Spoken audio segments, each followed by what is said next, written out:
আলহামদুলিল্লাহি রাব্বিল আলামিন ওয়াসসালাতু ওয়াসসালামু আলা রাসূলিহিল কারীম ওয়া আলা আলিহি ওয়া সাহবিহি ওয়া আহলি বাইতি আজমাইন।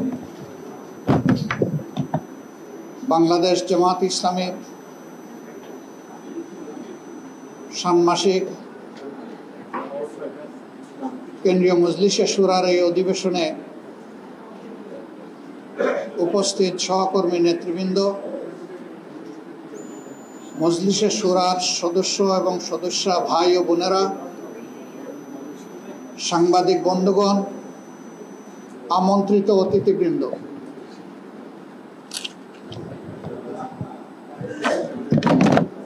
আল্লাহ তাবারক ওয়া তাআলার অগণিত শুকরিয়া আদায় করছি যে আল্লাহ রাব্বুল আলামিন আজকের এই অধিবেশনে আমাদেরকে মিলিত হওয়ার তৌফিক এনায়েত করেছেন। আলহামদুলিল্লাহ। সাংবাদিক ভাই ও বন্ধুগণ, আপনারা জানেন আমাদের প্রিয় জন্মভূমি বাংলাদেশ স্বাধীনতার পর এক এক করে 54 বছর অতিক্রম করেছে। এই দীর্ঘ পথ পরিক্রমায় অসংখ্য মানুষের সীমাহীন আত্মত্যাগ, কুরবানি এবং তাদের ভূমিকা জড়িয়ে আছে।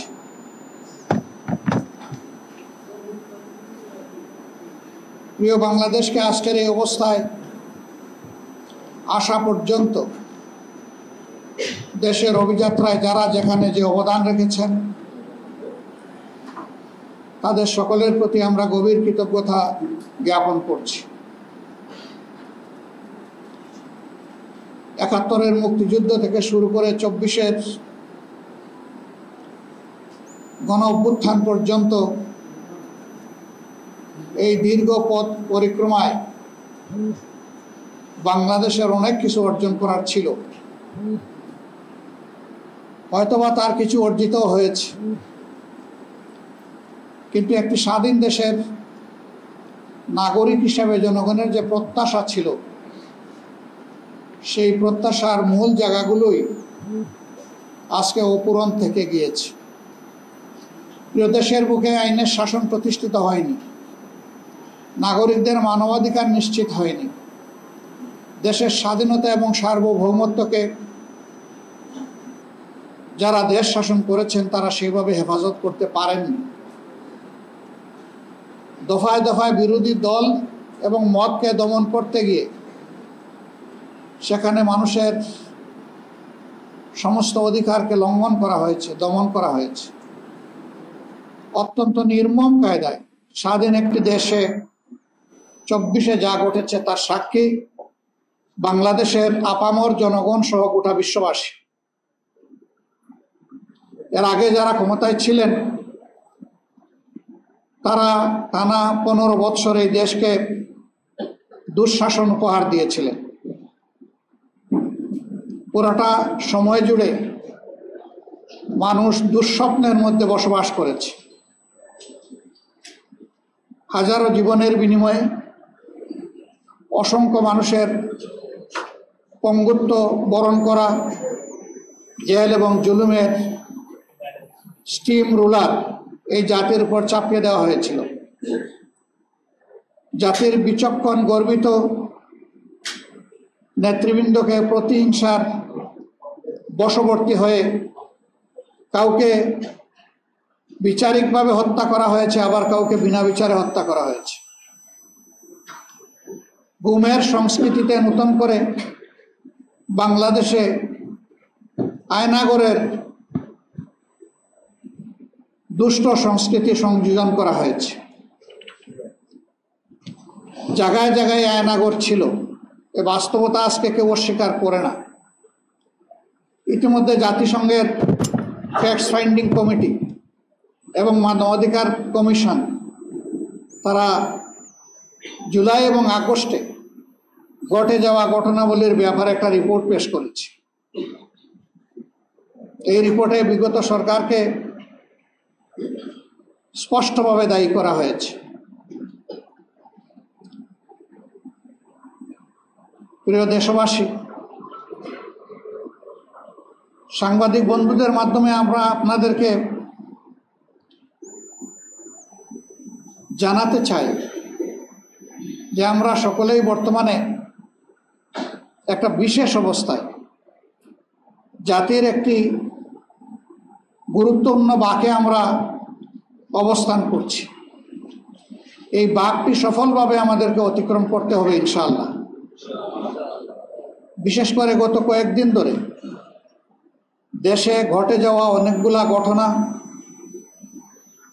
প্রিয় দেশবাসীকে এবং এই দেশের মানুষ যারা প্রবাসে আছেন সবাইকে বিচলিত করে তুলেছে। আমরা বিচলিত না হলেও এদিকে সতর্ক দৃষ্টি রাখছি। একটি দায়িত্বশীল সংগঠন হিসাবে এই পরিস্থিতিতে জামাত ইসলামী চুপ করে থাকতে পারে না। এই জন্য ইতিমধ্যেই আপনারা লক্ষ্য করেছেন বাংলাদেশ জামাত ইসলামী দ্রুততম সময়ের মধ্যে নির্বাহী পরিষদের সভায় মিলিত হয়েছে। আমরা দেশের চলমান পরিস্থিতি নিয়ে বিস্তারিত আলোচনা করেছি। আলোচনার পরে আমরা উপসংহারে উপনীত হয়েছি সংঘাত এবং কাদা ছোড়াছুড়ির মধ্য দিয়ে জাতিকে আর অনিশ্চয়তার দিকে ঠেলে দেওয়া কোনো অবস্থায় সমীচীন হবে না। এই সংস্কৃতির অবসান হওয়া উচিত। এর জন্য প্রয়োজন অর্থবহ ডায়ালগ।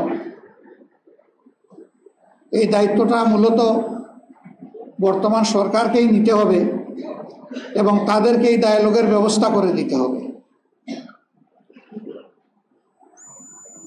সমস্যা যত বড়ই হোক, আমরা এটা বিশ্বাস করি যে আলোচনার মধ্য দিয়ে সন্তোষজনক সমাধানে পৌঁছা সম্ভব।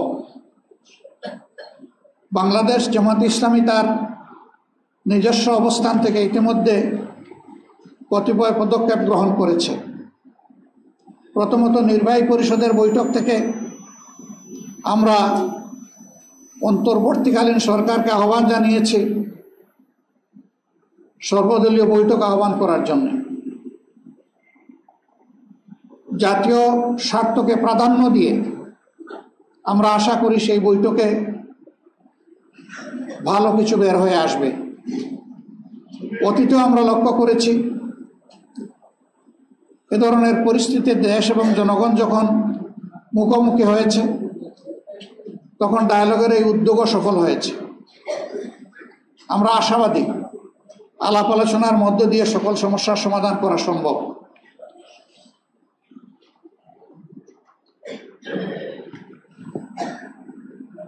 সম্মানিত বন্ধুগণ, বাংলাদেশ জামাত ইসলামী রাজনীতি হচ্ছে দেশ এবং জনগণের কল্যাণে। সুতরাং আমরা দলীয় স্বার্থকে দেশের স্বার্থের, জনগণের স্বার্থের উপরে দেখি না। আমরা আমাদের দলীয় স্বার্থকে সাজাই জনগণের স্বার্থের আলোকে। জনগণের স্বার্থ এবং কল্যাণ যেখানে নিহিত রয়েছে সেই বিষয়টাকে প্রাধান্য দিয়েই আমাদের সকল পরিকল্পনা এবং কর্মসূচি রচিত এবং পরিচালিত হয়ে থাকে।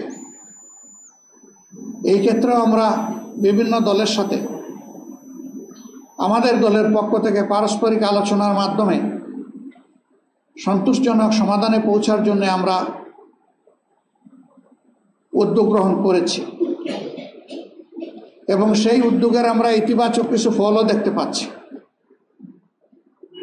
আমরা আশা করি জাতির মধ্যে যে আতঙ্ক আশঙ্কা তৈরি হয়েছে ইনশাআল্লাহ সকল পক্ষের আন্তরিক অংশগ্রহণের মাধ্যমে জাতি হিসাবে আমরা একটা সন্তোষজনক সমাধানের জায়গায় পৌঁছতে পারব। প্রিয় দেশবাসী, এই সময় কতগুলা প্রসঙ্গ একেবারেই গুরুত্বপূর্ণ। 24-এ যে পরিবর্তন হয়েছে এই পরিবর্তনের একটি বিশাল আকাঙ্ক্ষার জায়গা রয়েছে। বিশেষ করে যে তরুণ ছাত্র সমাজ জীবন বাজি রেখে তারা রুখে দাঁড়িয়েছিল এবং জনগণও তাদের ডাকে সাড়া দিয়েছিল। জনগণ মনে করে বিগত সরকার আমলে মানুষের সকল অধিকার কেড়ে নেওয়া হয়েছিল, বিশেষ করে ভোটের অধিকারকে একেবারেই কেড়ে নেওয়া হয়েছিল। পরপর 3টি নির্বাচনের নামে চরম তামাশা করা হয়েছে এই জাতির সাথে। 14 নির্বাচনে 154 জন বিনা প্রতিদ্বন্দ্বিতায় নির্বাচিত, 18-এর নির্বাচন নিশিরাত, 24-এর নির্বাচন দামি এবং আমি। এইভাবে গোটা নির্বাচন ব্যবস্থাকে ধ্বংস করা হয়েছে। একদিকে যেমন মানুষের ভোটের অধিকার কেড়ে নেওয়া হয়েছে, ঠিক তার পাশাপাশি মানুষের অন্তরে নির্বাচন সম্পর্কে এক ধরনের অনীহা তৈরি করা হয়েছে। এর অবসানের জন্য অবশ্যই এমন একটি নির্বাচন হতে হবে যেই নির্বাচনের মাধ্যমে জনগণের মতের প্রতিফলন হবে এবং জনগণের কাঙ্ক্ষিত প্রতিনিধিরা নির্বাচিত হয়ে জনগণের নেতৃত্ব প্রদান করবেন। এদেশেই তার নজির রয়েছে। 90-এর গণ আন্দোলনের পরে, গণ অভ্যুত্থানের পরে যে নির্বাচনটি অনুষ্ঠিত হয়েছিল, তখনও সংবিধানে কোনো প্রভিশন ছিল না এই ধরনের সরকারের, কিন্তু রাজনৈতিক দলগুলোর ঐক্যমতের ভিত্তিতেই সরকার গঠিত হয়েছিল এবং সেই সরকার একটা অর্থবহ নির্বাচন উপহার দিয়েছিল। বাংলাদেশের ইতিহাসে এটাকেই বলা হয় সবচেয়ে সুন্দর নির্বাচন। এবারকার প্রত্যাশা আর অনেক বেশি, কারণ সেই নির্বাচনের আগে যে গণ আন্দোলন হয়েছে সেখানে এত জানমালের ত্যাগ কুরবানি জনগণকে পেশ করতে হয়নি। এবার জানমালের বিপুল সংখ্যক বা বিপুল পরিমাণ ত্যাগ কুরবানির মাধ্যমে এই অর্জন। সুতরাং নির্বাচন অবশ্যই হতে হবে সুষ্ঠু, নিরপেক্ষ, গ্রহণযোগ্য। এর জন্যে জামাত ইসলামী মূল থেকেই দাবি করেছিল একটি সুষ্ঠু নির্বাচনের জন্য 2টি রোডম্যাপ সরকারের কাছে আমরা প্রত্যাশা করেছিলাম, দাবি করেছিলাম। নির্বাচনকে অর্থবহ করার জন্য গুরুত্বপূর্ণ কিছু সংস্কার লাগবে। আমরা বলেছিলাম যে সংস্কারের একটা রোডম্যাপ দেওয়া হোক, যে এই মাসের ভিতরে সংস্কার সম্পন্ন হবে, এরপরেই নির্বাচনের একটা রোডম্যাপ তার পাশাপাশি দেওয়া হোক। তাহলে জনমনে স্বস্তি এবং আস্থা তৈরি হবে। কিন্তু এখন পর্যন্ত 2টি রোডম্যাপের কোনোটাই জনগণের সামনে আসেনি। এখান থেকেও কিছু সন্দেহ সংশয়ের জন্ম নিয়েছে। আমরা এখনও সরকারকে অনুরোধ করব যে 2টি রোডম্যাপ যথাসম্ভব শীঘ্র এইটাকে জনসম্মুখে প্রকাশ করা হোক, তাহলে জনমনে আস্থা ফিরে আসবে। আমরা এবং এদেশের জনগণ যেন তেন কোনো নির্বাচন আমরা চাই না। নির্বাচনের মধ্য দিয়ে আবার যদি নির্বাচনী ব্যবস্থা নিহত হয়, তাহলে ওরকম একটা নির্বাচন অবশ্যই জনগণ কবুল করবে না, প্রত্যাখ্যান করবে। এই জন্য সুষ্ঠু নির্বাচনের স্বার্থেই এই 2টি রোডম্যাপ অপরিহার্য হয়ে পড়েছে। তারপরে আমাদের দাবি ছিল, যারা গত 15.5 বছর ধরে এই দেশে মানুষকে গুম করেছেন, জনগণের সম্পদ লুণ্ঠন করেছেন, তাদের বিচারের প্রক্রিয়াটা দৃশ্যমান হতে হবে। আমরা জানি বিচারের জন্য সময় লাগবে। একটা অন্তর্বর্তীকালীন সরকারের সময়ে পুরা বিচার হয়ে যাবে এটা কেউ দাবি করে না, কিন্তু বিশ্বাসযোগ্য দৃশ্যমান কিছু কাজ তো সামনে আসতে হবে। সেরকম কিছু এখনো জনগণ দেখতে পাচ্ছে না। এই জায়গায়ও জনগণের আশঙ্কা, যদি অপরাধীদের বিচার সুষ্ঠুভাবে না হয় তাহলে অপরাধ চক্র বৃদ্ধি পাবে এবং বাংলাদেশ ভবিষ্যতে গভীর অন্ধকারে তলিয়ে যেতে পারে। আমরা এটাও হতে দিতে পারি না। এই জন্যে সংশ্লিষ্ট কর্তৃপক্ষের কাছে আমাদের উদাত্ত আহ্বান, বিচারকে কঠোর পরিশ্রম করে নির্ভুলভাবে, সুন্দরভাবে আপনারা দৃশ্যমান করুন। আপনারা জনগণের সমর্থন পাবেন ইনশাআল্লাহ। এটাও ঠিক যে আমরা যেন তেন কোনো বিচার চাচ্ছি না। বিচারের নামে যে অবিচার আমাদের উপর করা হয়েছে বা অন্যদের উপর করা হচ্ছে সেটাও আমরা চাই না। আমরা চাই বিচারটা ফেয়ার হোক। সম্মানিত ভাইয়েরা, এই বিষয়গুলো সামনে রেখে এই সম্প্রতি কয়েকদিন ধরে অনেক কিছু হয়ে গেল, তা আমরা আশা করি যে এই বিষয়টা আর সামনে বাড়বে না। আরও দুইটি স্পর্শকাতর বিষয় সম্প্রতি আলোচনায় আছে। একটি হচ্ছে মানবিক করিডোরের নামে একটা উদ্যোগ। আমরা সর্বপ্রথম এটি আমাদের নলেজে আসার সাথে সাথেই আমরা বলেছি এর সাথে জাতীয় নিরাপত্তার বিষয় জড়িত। সুতরাং এই বিষয়টি ভেবে চিন্তে আগাতে হবে, হুট করে এটাতে কোনো কিছু করা যাবে না। এখন দেশে পার্লামেন্ট নাই, একটা অন্তর্বর্তীকালীন সরকার উপদেষ্টা পরিষদের মাধ্যমে পরিচালিত হচ্ছে। উপদেষ্টা পরিষদ মেনে নিলাম যে তারা মন্ত্রিপরিষদের বিকল্প, কিন্তু পার্লামেন্টও নাই। সেই পার্লামেন্টটা হতে পারত জনগণের প্রতিনিধিত্বকারী দেশপ্রেমিক সংগঠনগুলো। সরকার তাদের সাথে এই ব্যাপারে ডায়ালগে বসা উচিত এবং সকল পক্ষের সাথে না বসে এই ধরনের কোনো উদ্যোগ নেওয়া দেশের জন্য কল্যাণকর হবে না। আমরা আশা করব যে এই ব্যাপারে সরকার যথাযথ গুরুত্ব দেবেন এবং রাজনৈতিক দলসমূহের সাথে বসে, আরও যারা অংশীদার আছেন তাদের সাথে বসে, যারা সিকিউরিটি এক্সপার্ট আছেন তাদের সাথে বসে এই বিষয়ে সিদ্ধান্ত নেওয়া যেতে পারে। অথবা বিষয়টি যেহেতু অনেক বড়, এটাকে পরবর্তী নির্বাচিত সংসদের উপর ছেড়ে দেওয়া যেতে পারে, সেটাই উত্তম হবে। বন্দর ব্যবস্থাপনারও একটা বিষয় সামনে এসেছে। এটা একটা বিশাল বিষয়। আমাদের দেশের লাইফলাইন হলো চট্টগ্রাম বন্দর থেকে সারা দেশ। এটি আমাদের প্রধান সমুদ্র বন্দর। এই বন্দরে উপরে নির্ভর করছে বাংলাদেশের অনেক কিছু। গোটা বৈদেশিক বাণিজ্য এটার উপর 70% ঊর্ধ্বে নির্ভরশীল। এরকম একটা বন্দর ব্যবস্থাপনারও কোনো সিদ্ধান্ত নেওয়া হঠাৎ করে এটা সমীচীন হবে বলে আমরা মনে করি না। এই বিষয়গুলো ভেবে চিন্তে আরও অংশীজনের সাথে আলাপ করে কি করা যায় সে বিষয়গুলো সামনে নিয়ে আসা উচিত। সম্মানিত ভাইয়েরা, সেনাবাহিনী আমাদের গর্বিত সেনাবাহিনী। ইতিহাসের গুরুত্বপূর্ণ বাঁকে তাদের অনেক মর্যাদাপূর্ণ অবদান রয়েছে। বাংলাদেশের স্বাধীনতা আন্দোলনের মধ্য দিয়ে আমাদের এই সেনাবাহিনী গড়ে উঠেছে। কোনোভাবে কোনো কার্যক্রমের মাধ্যমে, কারো কোনো পদক্ষেপের মাধ্যমে আমাদের এই গর্বের প্রতিষ্ঠান বিতর্কিত হোক, এটা আমরা চাই না। আমরা চাই যে এই প্রতিষ্ঠানের মর্যাদা অক্ষুণ্ণ রেখে তারা দেশ এবং জাতির সেবায় তারা নিয়োজিত থাকবেন। এতেই দেশের গৌরব, সেনাবাহিনীরও গৌরব। আমরা আমাদের সেনাবাহিনীকে সেই গৌরবের জায়গায় রাখতে চাই এবং এই জায়গা কেউ ক্ষতিগ্রস্ত করবেন না সেই দিকে আমরা আশা রাখতে চাই। সেনাবাহিনীকে নিয়ে যে কোনো ধরনের মন্তব্য করা থেকেও বিরত থাকা উচিত বলে আমরা মনে করি। এই বিষয়টা একটা দেশের সার্বিক নিরাপত্তার সাথে সংশ্লিষ্ট। সেনাবাহিনীকে বিতর্কিত করলে একটা স্বাধীন দেশ বড় ধরনের ঝুঁকিতে পড়তে পারে।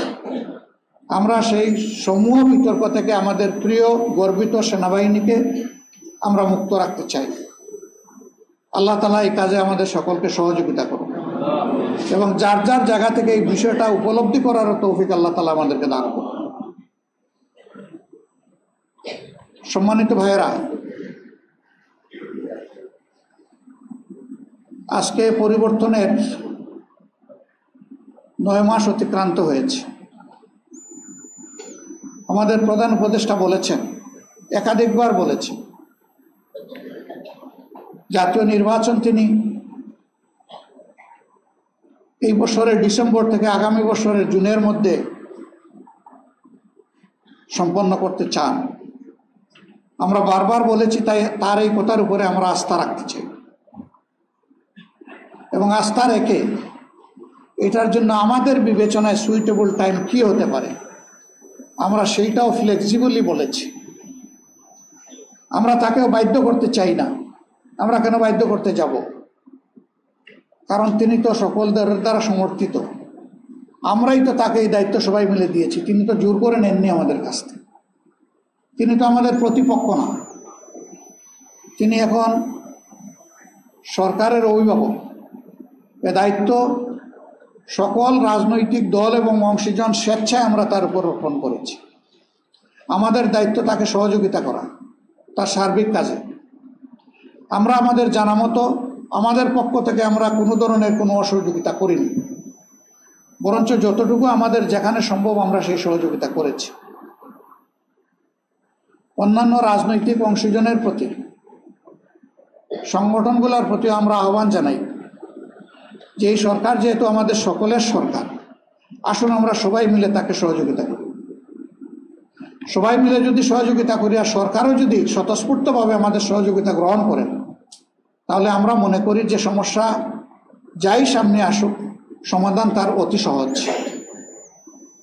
কিন্তু এইখানে বোঝাপড়ায় যদি কোনো গ্যাপ তৈরি হয় আর জাতি যদি কোনো সংকটে পড়ে, এ দায় আমরা কেউ এড়াতে পারবো না।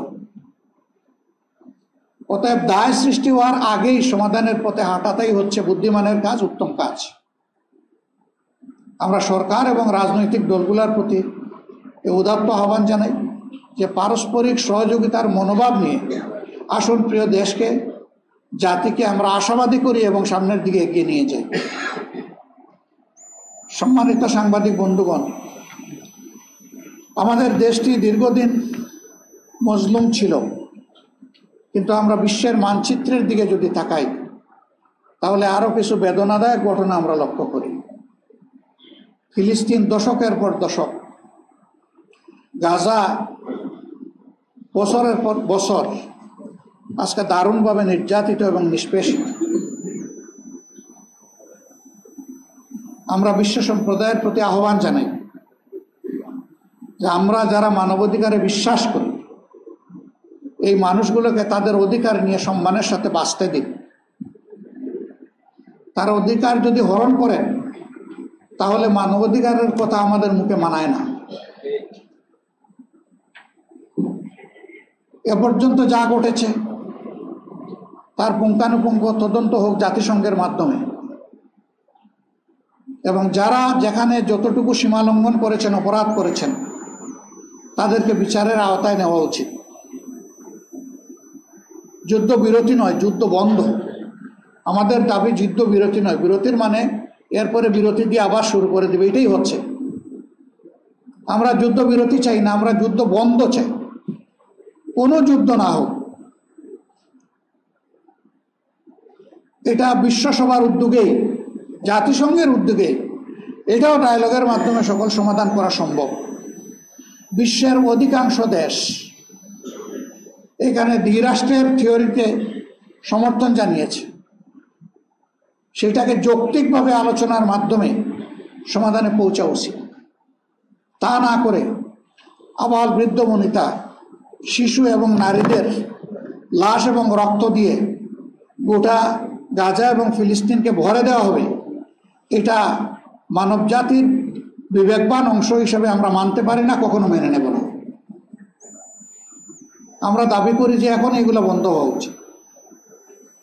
যাদেরকে নিষ্পাপ মানুষকে নির্মমভাবে হত্যা করা হয়েছে, আমরা তাদের পরিবার পরিজনের প্রতি গভীর সমবেদনা জানাই এবং আল্লাহর দরবারে দোয়া করি আল্লাহ তাদেরকে শহীদ হিসাবে কবুল করুন। প্রভুত্বের যন্ত্রণা নিয়ে যারা এখন চলছেন, রব্বুল আলামিন তাদেরকেও সুস্থতার নিয়ামত এনায়েত করুন এবং এই সমস্যার সমাধান হোক, আমরা দোয়া করি। সিরিয়াকে নিয়ে নতুন অনিশ্চয়তা যেটা দেখা দিয়েছে, এটা এখানেই থেমে যাওয়া উচিত। সিরিয়ার জনগণকে তাদের ভাগ্য নির্ধারণ করার সুযোগ দেওয়া উচিত। বাইরের হস্তক্ষেপ বন্ধ করা উচিত। সকল হস্তক্ষেপ বন্ধ করে আমরা নিজের দেশকে যেভাবে নিজে চালাতে চাই, সিরিয়াবাসীকেও তাদের দেশ তাদেরকে চালানোর অধিকার দেওয়া উচিত।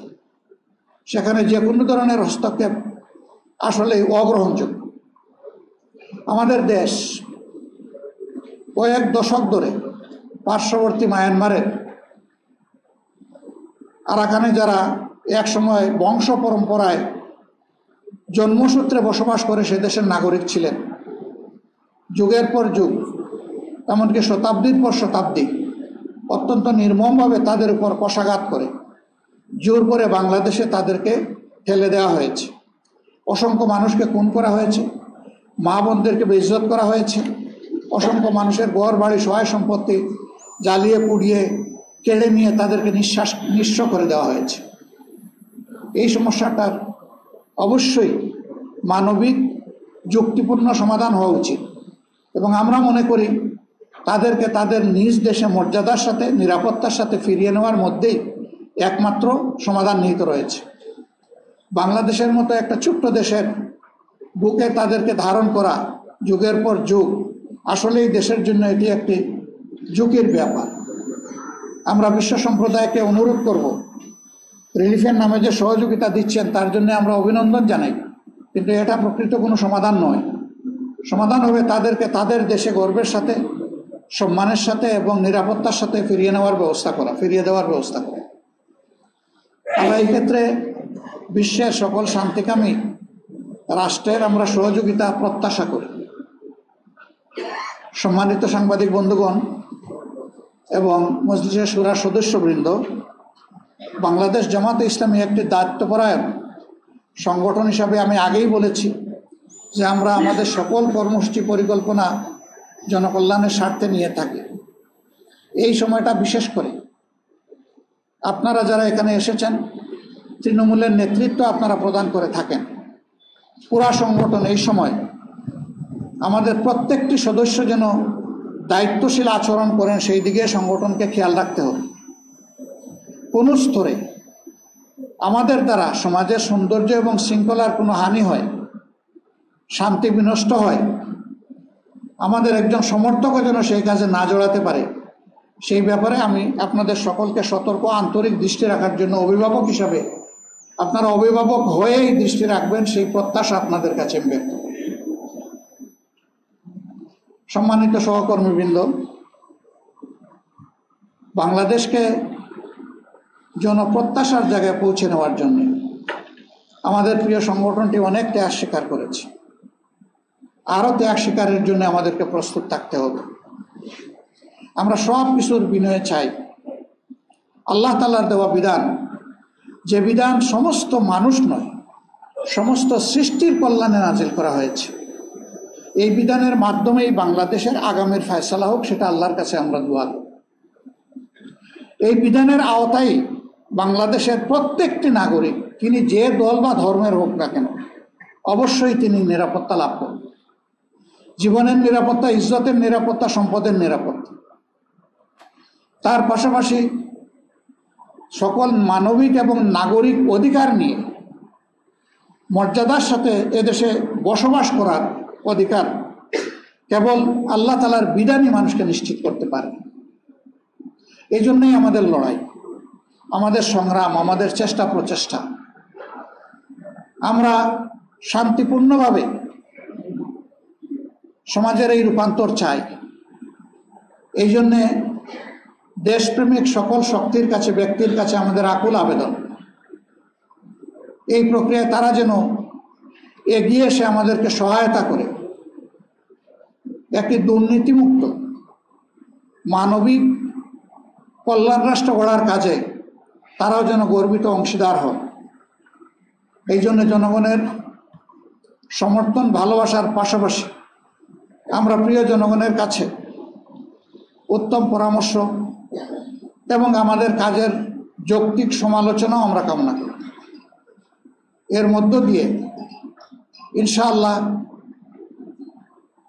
এই লক্ষ্য উদ্দেশ্যকে সামনে রেখে জামাত ইসলামী সহ যারাই বাংলাদেশে কাজ করছেন, আমরা সবাই মিলে একটি সোনালী সমাজ, সত্যিকারে একটা স্বাধীন দেশে যে মর্যাদাপূর্ণ সমাজ গড়ে ওঠা দরকার, তা আশা করি আল্লাহ তাআলার রহমতে এবং জনগণের সহযোগিতায় আমরা গড়ে তুলতে সক্ষম হব ইনশাআল্লাহ। এই প্রত্যাশা ব্যক্ত করে সাংবাদিক বন্ধুরা সাধারণত এই সময়ে তাদের জন্য একটা যুদ্ধ, তারা গভীর রাত পর্যন্ত দায়িত্ব পালন করেন, পেশাগত দায়িত্ব। দিবসের এই প্রথম অংশটা তারা একটু বিশ্রাম নেয়। আমরা আপনাদেরকে কষ্ট দিয়ে অতি সকালে আজকে এখানে নিয়ে এসেছি। আল্লাহ তাআলা এই জন্য আপনাদেরকে উত্তম প্রতিদান দান করুক, আমরা দোয়া করি। সাংবাদিকরা সমাজের অত্যন্ত গুরুত্বপূর্ণ অঙ্গ, চতুর্থ স্তম্ভ বলা হয়। রাষ্ট্রের 3টা স্তম্ভের পরেই সাংবাদিকতার জগৎকে সারা বিশ্বই সম্মানের জায়গায় স্থাপন করেছে। এখানে রাজনীতিবিদ এবং সাংবাদিকদের বোঝাপড়াটা খুবই গুরুত্বপূর্ণ। এই ক্ষেত্রে সাংবাদিকদের ইতিবাচক ভূমিকা একটা সমাজকে কাঙ্ক্ষিত লক্ষ্যের দিকে এগিয়ে দিতে পারে।